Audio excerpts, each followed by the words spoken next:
به نام خدا. سلام دوستان عزیزم، وقتتون بخیر باشه. پادکست صدای سکوت امروز رو با کتابی زیبا و جذاب شروع میکنیم. کتاب متافیزیکی کل و سر که ارسلان کشوری این کتاب رو نوشتن. لطفاً با من همراه باشید تا این کتاب زیبا رو با همدیگه کشفش کنیم. کل و سر نام کتابی کمیاب و ارزشمند در باب خودآموز علوم و فنون غریبه است که در زمینه علوم پنجگانه کیمیا، لیمیا، هیمیا، سیمیا و ریمیا مطالب بسیار مهمی را ارائه می‌دهد. این کتاب توسط ارسلان کشوری به نگارش درآمده و فوکوس موضوعی آن بیشتر در باب موارد نجومی کواکب هفتگانه سبعه و علم الواح می باشد که نشان دهنده اهمیت و ارزش این کتاب کمیاب است. کتاب علوم غریبه کل و سر از بهترین و کاملترین کتاب‌های خودآموز علوم غریبه است که در باب آموزش مباحث نجومی، الواح و آفاق مطالب ارزشمندی ارائه می‌دهد.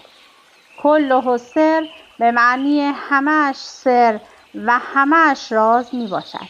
این کتاب اثر شیخ بهایی بوده و توسط ارسلان کشوری گردآوری شده است و دارای 8 فصل از موضوعات گوناگون و ناب می باشد که بسیاری از دانستنی‌های مقدماتی علوم خفیه را شامل می شود. این کتاب با زبانی شیوا و خوانا به تحریر درآمده و مانند بسیاری از کتاب‌های علوم غریبه که ناخوانا و نامفهوم هستند نمی باشد و همه افراد می توانند دستورات آن را بخوانند و به کارگیری نمایند. کتاب علوم غریبه کل و سر از 8 سرفصل مهم تشکیل شده است که شب شرح زیر می باشد. فصل اول، دانستنی‌های مقدماتی علوم غریبه، شامل حضور دل، نحوه تمرکز، ترک جمالی و جلالی، تعیین مکان، آغاز کردن عمل، زمان، طریقه نوشتن تعویضات، در بیان اعداد و ابجد، پیدا کردن طالع فرد، در باب حروف تهجئی یا تهجئی. فصل دوم، الواح مثلث، استخراج موکلان و عزیمت. فصل سوم، الواح مربع، موکلان و عزیمت. فصل چهارم، الواح مخمس، استخراج موکلان و عزیمت. فصل پنجم، علوم جفریه یا علم حروف. فصل ششم، بحر الغرائب در باب اسماء الله. فصل هفتم، خواص اسرارآمیز سنگ‌ها از نظر علوم غریبه که شامل کرامات و خواص سنگ‌ها، آرامش و بقا، حکمت علم فلسفه، علوم غریبه، کیمیا، لیمیا، هیمیا، سیمیا، ریمیا و سیر و سلوک هستش. کتاب کل و سر را میتوان یکی از بهترین و بزرگترین خودآموزهای تخصصی با نکات بسیار مهم در باب علوم غریبه دانست که از پرطرفدارترین کتاب‌ها در این حوزه میباشد. این کتاب به دلیل داشتن مطالب بسیار جزئی و مهم باعث شده است تا افرادی که تازه وارد این علم شده‌اند و حتی کسانی که در این علم استاد هستند از مطالب ارزشمند آن استفاده نمایند. ریمیا از شاخه‌های علوم غریبه و یکی از کل و سر که به بهره‌گیری از خواص مخفی عناصر و اشیا به منظور رسیدن به توانایی‌های ماوراءالطبیعه می‌پردازد. معتقدان به ریمیا این گونه اعتقاد دارند که ریمیا نیازمند آگاهی از باطن اشیا و کیهان بوده تا فرد بتواند از باطن مخفی ماده برای منفعت خود استفاده کند. در طول تاریخ اعتقاد بر این بوده که اگر کسی از ریمیا برخوردار باشد میتواند از خطرات طبیعی جان سالم به در ببرد و قادر به انجام هر کاری بدون محدودیت مکانی یا زمانی بشود. همچنین بسیاری سیمیا را مکمل ریمیا دانسته و معتقدند یکی از نتایج تسلط بر ریمیا طی الارض است. در کتب قدیمی تنها راه دستیابی و تسلط بر ریمیا را تفکر دانستند و راه میانبری برای رسیدن به آن قائل نشدند. طبق نقل 5 علم غریبه داریم که از عامه مردم مخفی و پنهان است و آن را خصمه محتهبه نامند و آن 5 علم عبارتند از کیمیا، لیمیا، هیمیا، سیمیا، ریمیا و کلمه سر رمز آن علوم است. هر حرفی اشاره به علمی است. بزرگان این فن این علوم را به چند قسمت تقسیم نمودند و هر قسمت نیز به چند شاخه تبدیل شده است. 1. علم صناعت یا علم کیمیا. علمی است که به وسیله آن میتوان قوای اجرام معدنی بعضی را به بعضی دیگر تبدیل کرد. مثلا به وسیله این علم میتوان طلا و نقره را از فلزات جدا کرد. علمی است که به وسیله آن میتوان قوای اجرام معدنی بعضی را به بعضی دیگر تبدیل کرد. در علم کیمیا شرایط خاص این تبدیل آمده است که سخت‌ترین علم از علوم غریبه می باشد. اما در قدیم به خاطر ارزش بسیار طلا فقط دنبال ساخت طلا و نقره بودند، اما کسی که آگاه به رموز این علم باشد می تواند مواد مختلف زیادی تولید کند. کیمیاگران جملات خود را رمزآلود و با استفاده از کلمات عرفانی بیان می کردند. ریشه واژه کیمیا را از زبان یونانی دانستند. دانش کیمیا از ایران برآمد و از راه عربها به اروپا راه یافت. این دانش را میباید زیرساخت دانش شیمی بدانیم. خود واژه شیمی هم فرانسوی شده واژه کیمیاست. آن صنعتی است که به وسیله آن اجساد ناقص را به مرتبه کمال توانند رسانید. مثلا قلمی و مسی را تبدیل به نقره و طلا کنند و ماده‌ای که به وسیله آن اجساد ناقص را به کمال رساند. اکسیر می‌نامند. این در باب غنیمت این جهان بدان و اهلش در این باب کتب بسیار نوشته است. و شاخه قابل فهم عوامل در عصر حال علم شیمی بدان که با تغییرات در ارتباط می باشد. کیمیا در حقیقت نظر حضرت حق بر مؤمنین به رحمتش می باشد تا از جسد سفلی به جسد نورانی و جسم ناقص خاکی به مرتبه کمال اکسیری و نفس مطمئنه راضیه و مرضیه رسیده و ناب گردد. 2. علم لیمیا یا علم طلسمات هستش. علمی است که وسیله آن روح در بدن دیگری انتقال دهد. کیفیت تمزیج قوای فاعله عالیه با مفعوله سافله تا فعل قریب از آن حادث گردد. علم تسخیرات است. در این شاخه چگونگی تأثیرهای ارادی در صورت اتصالش با موجودات ماورایی مورد نقد و بررسی قرار می‌گیرد.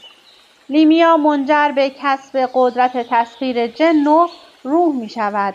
منظور از تسخیر آن است که موجودات در اختیار و به فرمان انسان باشند. علم شعبده یا شعبده بازی است. یکی دیگر از اعجاب این علم این است که به وسیله این علم می توانند در یک لحظه به هر کجا که بخواهند بروند. مانند طی الارض عبارت است از معرفت قوای جواهر ارضیه و مزاج آنها در یکدیگر تا از آنها قوتی حاصل شود که از آن قوه فعل قریب صدور یابد. سیر الله و سیر فی الله. سیر الله نهایت دارد، اما سیر فی الله نهایت ندارد. سیر الله عبارت از آن است که سالک چندان سیر کند که از هستی خود نیست شود و به هستی خدا هست شود. و علم تسخیرات علوم بس شریف باشد و تسخیرات 7 سیاره، تسخیرات شمس و قمر و مریخ و عطارد و مشتری و زهره و زحل دارای ابعاد گوناگون و قدرت‌های مافوق طبیعت و خواص گوناگون برای تسخیر کننده‌اش خواهد داشت و غنیمتی برای این جهان می باشد، چون هر کدام از 7 سیاره دارای میلیون‌ها میلیون موکل و عون و طیش برای کمک رسانی به ارواح مطلق به سیاره خود می باشد.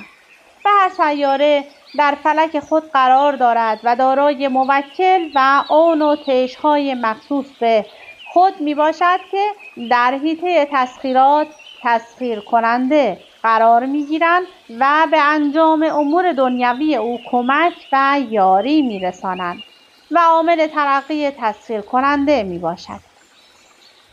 هر یک از سیارات 7گانه که دارای خواص و قدرت در اقلیم از این منظومه قرار دارد، دارای گروه‌های مختلف از موکل ملکی و موکل علوی و موکل سفلا و انواع جنیان و دیوان که تسخیرات پادشاه آنها نیز مربوط به علم کیمیا می باشد. بررسی دوستی و دشمنی سیارات با هم، اجتماع، تسدیس، تسلیس، تربیع، مقابله، ارباب شب و ارباب روز، دانستن بخورات هر سیاره و هر عمل و باید با چه نوع مدادی و چه نوع هیزمی و دانستن هر ساعت مطلق به کدام ستاره و برای چه کاری و چه عملی مفید می باشد و نظرهای آنها نسبت به هم و بر روی مردم. علم رمل استرلاب نیز شاخی از علم هیمیا می باشد و علوم نجوم و علوم طب نیز از شاخه‌های علوم هیمیا می باشند. 3. علم هیمیا علمی است که به وسیله آن سیارات 7گانه را می شناسند و در اثر آن شناخت به وسیله ستاره‌های 7گانه در زمین تصرف می کنند و کارهای عجیب و غریب در روی زمین انجام می دهند. از جمله به وسیله آن علم جنیان را تسخیر می کنند. علم تسخیرات است و آن معرفت احوال 7 سیار است. از حیث تصرف ایشان که قوه علویانند در قبایل سفلا و دعوات و فتحات و بخورات ایشان و تسخیر روحانی و عزایم جنیان و معرفت قوه و منازل مثل آن. در علم هیمیا ترکیب قوای عالم بالا با عناصر عالم پایین مد نظر است و به آن علم طلسمات نیز میگویند. در طلسم از طریق برخی ابزار و وسایل مادی عناصر عالم پایین نیروهای ماورایی جهت انجام کارها به خدمت گرفته می شوند. ظاهراً طالع‌بینی نیز زیر مجموعه هیمیا می باشد. در طالع‌بینی اعتقاد بر این است که محل و موقعیت قرار گرفتن ستارگان در لحظه تولد نوزاد بر سرنوشت و آینده او تأثیر می‌گذارد و از این طریق نسبت به پیشگویی در مورد آینده اقدام می‌شود. طالع‌بینان معمولاً با استناد به تأثیرات ماه، خورشید و ستارگان دیگر پیشگویی می‌کنند. 4. علم سیمیا علمی است که انسان به وسیله یادگیری آن قدرت برای انجام کارهای خارق‌العاده پیدا می‌کند. علمی است که انسان به وسیله یادگیری آن قدرتی عجیب پیدا می‌کند. همچنین این علم از آمیختن قوای ارادی با قوای مادی خاص برای دستیابی به تصرفات خاصی در امور طبیعی مانند تصرف و خیال که آن را جادوی چشم می‌گویند بحث می‌کند. این علم و فن از بارزترین مصداق‌های جادوگری است. نمونه بارز سیمیاگران در طول تاریخ جادوگران اجیر شده توسط فرعون بودند که در مقابل موسی علیه السلام قرار گرفتند. از این علم برای دستیابی و تحصیل قدرت در تصرفات عجیب و غریب در امور طبیعی استفاده می شود. برای مثال تصرف در خیال مردم و تغییر آن از این دسته است. در این علم 17 کلمه و هر کلمه 17 حرف وجود دارد که از جمله موارد سری این علم می باشد. به این 17 حرف یونانیان قلقتیراد می گویند به معنای یاران و مددکاران. معنای حروف قلقتیراد یونانی است که کلیدی بر باب علم سیمیاست که حکمای قدیم این علم چنین عمل می‌کردند که منازل قمر 28 است و حروف تهجهی هم 28 تا و حکما از جهت هر حرفی قلقتیری وضع می‌کردند. 5. علم ریمیا علم شعبده است و آن عبارت است از معرفت قوای جواهر ارضیه و مزاج آنها در یکدیگر تا از آنها قوتی حاصل شود که از آن قوت فعل غریب صدور یابد. علمی است که از آن در هر جا که بخواهند میتوانند در یک لحظه بروند بمانند طی الارض. علم شعبدان و آن دانستن قوای جواهر ارضیه است و مزح آن یا مزح آن به یکدیگر از آن قوه حادث گردد که از آن قوت فعلی متقرن به قرابت صدور یابد و این علم را ریمیا نام نهادند. علم ریمیا علوم شعبده بازی، تردستی، چشمبندی، نیرنجات به نام شعبده نامیده شده است و اگر علوم ریمیا و سیمیا در هم امتزاج یابند دارای خواص 100 چندان شود. در باب شعبده کتاب‌های زیادی ترجمه شده است ولی باز اسرار مخفی این علوم هرگز بیان نگردیده است. اگر بخواهید اصل علم ریمیا و نیرنجات را در باب علوم غریبه بیاموزید باید بدانید که کتاب بس قطور و بسیار مطالب ناگفته برای گفتن دارد و هزاران هزار ترفند و چشم‌بند و نیرنج در او می شود یافت تا خواننده سر از کار شعبده باز آشنا به ریمیا درآورد. در مجموع علوم غریبه علمی است برای جذب غنیمت این جهان و کلمه کله السر که از حروف اول هر یک از علوم گفته شده اخذ و کلمه کله السر یا کله السر را نام نهادند. اگرچه سالک هرگز هیچ هستی نداشت اما میپنداشت که مگر دارد. آن پندار که برخیزد و به یقین بداند که هستی خدا راست و بس. چون دانست و دید که هستی خدای راست سیر الله تمام شد. اکنون ابتدا سیر فالله است و سیر فالله عبارت از آن است که سالک چون به هستی خدا هست شد و به خدا زنده و دانا و بینا و گویا و شنوا گشت چندان دیگر سیر کند که اشیا را کماهی و حکمت اشیا را کماهی به تفصیل و به تحقیق بداند و ببیند. چنانکه هیچ چیزی در ملک و ملکوت و جبروت بر وی پوشیده نماند. بعضی گفتند که ممکن است یک آدمی این همه بداند و هیچ چیز نداند که نداند و بعضی گفتند که ممکن نیست که یک آدمی این همه بداند از جهت آنکه عمر آدمی اندک است و علم و حکمت خدای بسیار است و از اینجا گفتند که سیر فالله نهایت ندارد. به خدا زنده و دانا و بینا و شنوا و گویا گردد. اما توضیحی هم در مورد کله السر به شما بدم که کله السر روستایی هستش در اردبیل. روستایی با قدمت هزاران سال در شهرستان نمین استان اردبیل و همجواری با جنگل فندقلوست و نیز همجوار روستاهای ننه‌کران و درماندره می باشد. این جنگل انبوه از درختان خودرو فندق بوده و دارای جاذبه‌های گردشگری فراوانی نیست. عمده کشاورزان ساکن روستای کلوبستر به کاشت گندم به صورت دیم مشغول هستند. این روستا از نظر آب و هوایی در منطقه پرباران خزری که بیشترین بارندگی در سطح کشور را دارد قرار نمیگیرد و از نظر دمایی در محدوده سرد و کوهستانی شمال غربی کشور قرار دارد. این روستا با ارتفاع 1400 متر از سطح دریای خزر شاهد پدیده مه در اکثر فصول سال است.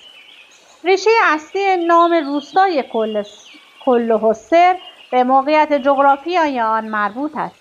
اولین تابش‌های طلایی خورشید در این منطقه بر روی روستای کلوحسر می‌تابد.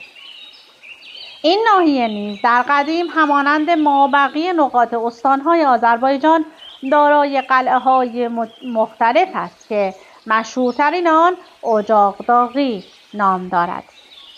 خب خیلی اطلاعات جالبی بود اینکه روستایی به همین نام هم وجود داره. البته باید این کتاب رو کامل خوند تا متوجه بشیم که آیا ارتباطی با این روستا و کلوحسر شیخ بهایی که آقای ارسلان کشوری این کتاب رو گردآوری کردن وجود داره یا نه. امیدوارم که تا همینجا که در اختیار من هستش و تونستم برای شما بخونم لذت برده باشین و خوشتون اومده باشه. اگر خودآموزی از علوم غریبه رو لازم دارید حتما این کتاب رو اگر تونستین پیدا کنین برای خودتون تهیه کنید و تا انتها بخونید. از اینکه با من همراه بودید سپاسگزارم. تا وایس بعدی، خدا نگهدارتون.